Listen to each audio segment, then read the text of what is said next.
Salut, aujourd'hui je vais vous faire un test du Wiko Sunset. Donc c'est un téléphone 4 pouces qui est sorti en septembre 2014, qui est affiché au prix de 69,90 €. Donc je vais vous faire d'abord un rapide inventaire de ce qu'il y a dans la boîte. Donc le manuel, la garantie, des écouteurs, des adaptateurs pour la carte SIM, donc le téléphone évidemment, ainsi qu'un chargeur. Alors au niveau des caractéristiques techniques, donc c'est un écran de 4 pouces, c'est un écran TN, j'y reviendrai un peu plus tard.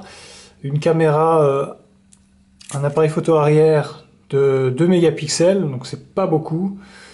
Un processeur dual-core de 1,3 GHz et c'est un téléphone qui tourne sous Android KitKat, donc la dernière version d'Android, la version 4.4.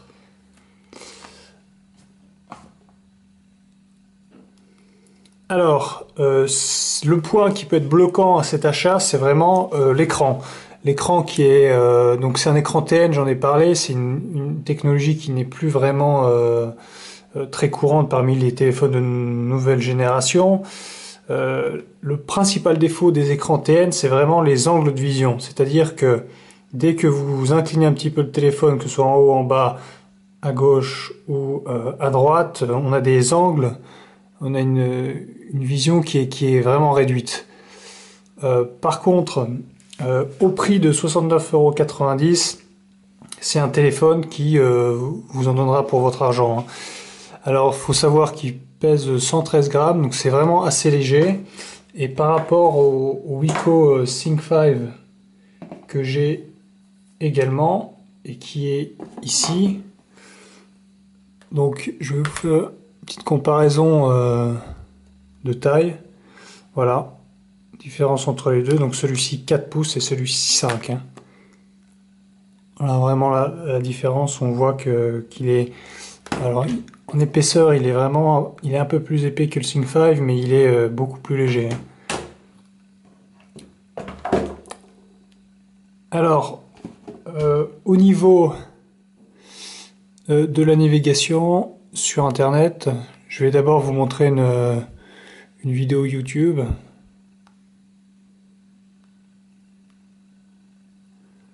On va voir ce que ça donne au niveau du son.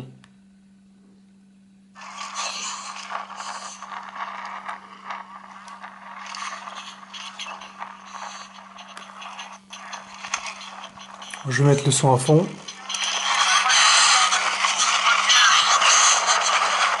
boy.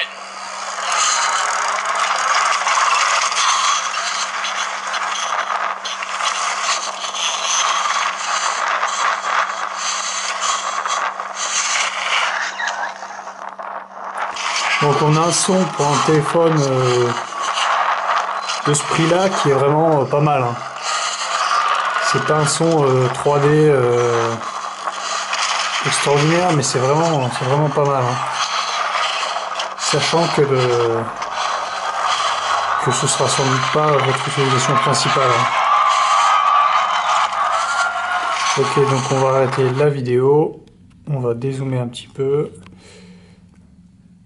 Au niveau donc des nouveautés de KitKat, donc pour accéder à vos applications en cours, ce n'est plus ici où là maintenant c'est comme sur les iPhones, c'est la reconnaissance vocale de Google, mais c'est ici. Donc à gauche on maintient et là on a toutes nos applications.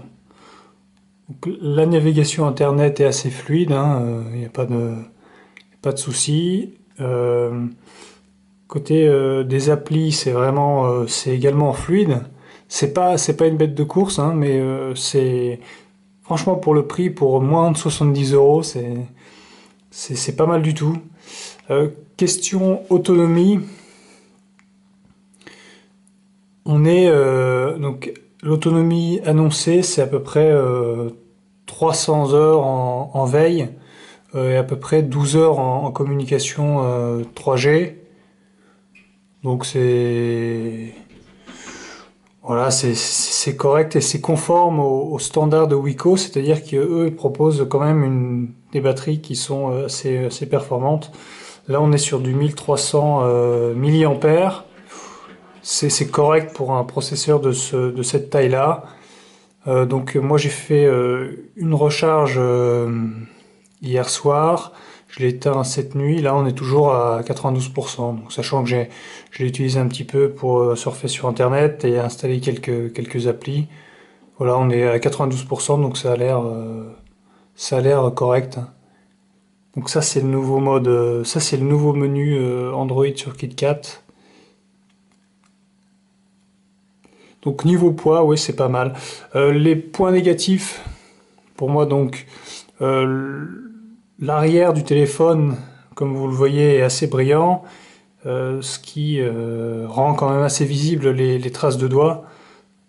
Donc ça c'est pas un, pas un point extrêmement positif. Sinon, oui, bon, à part l'écran qui est vraiment pas top, mais si vous achetez ce téléphone-là, c'est évidemment vous ne vous attendez pas à un écran IPS Full HD. Voilà, c'était le test rapide du Wiko Sunset. Si vous avez des questions, vous pouvez me les laisser sur la page des commentaires. Salut!